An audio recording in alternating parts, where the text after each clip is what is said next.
When I was little, around 6 or 7 years old, my parents were often away for work. My grandparents frequently looked after us. I was 6 when my grandfather first touched me. When he realised I was truly keeping quiet, it gradually got worse. Every time he saw me, he would pinch my breasts or try to kiss me aggressively, pushing his tongue into my mouth.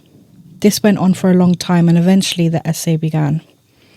I still remember him telling me, "If you don't cooperate or talk to anyone, I'll go after your little brother or sister." As the oldest child in the family, I felt an extra responsibility for my brother and my sister and sacrificed myself. There were moments in Kosovo when I was alone with him and I locked myself in the bathroom. I sat there for hours, never having felt so afraid. Eventually, I managed to escape and fled to the neighbour's house.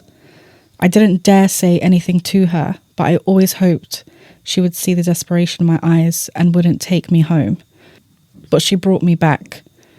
In my parents' house, in the country where we now live, there isn't a single place where I don't have memories of the essay. I slept in the room where I had been molested and essayed multiple times until I got married. Years later, around the age of 20, I finally dared to talk to my parents.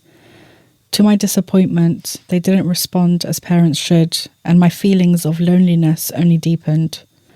The arguments at home grew worse as my anger towards my parents increased, and I couldn't handle my emotions. My grandfather still visited every day. I had to act like nothing was wrong. Eventually, I temporarily left home to work on myself. This didn't work because I had no trust in adults. I returned home and decided I would just enjoy my time there. I've never understood why this had to happen to me and why I didn't get the support and love I needed. Thankfully, my grandfather passed away, and unlike what I had expected, I didn't feel anything after his death. I was angry because I would have preferred to see him suffer. While I had thought I would feel happy, that emotion never came.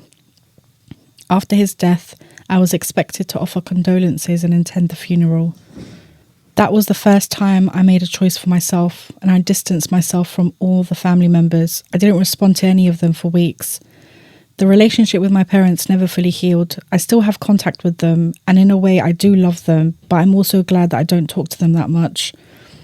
Over the past 2 years, I've had therapy to process the abuse, learn to deal with emotions, understand intimacy and navigate relationships, including my family.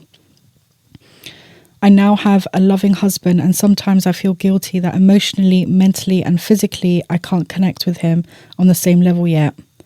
I still work on this trauma every day, but I also use my experiences to help girls who have gone through the same thing.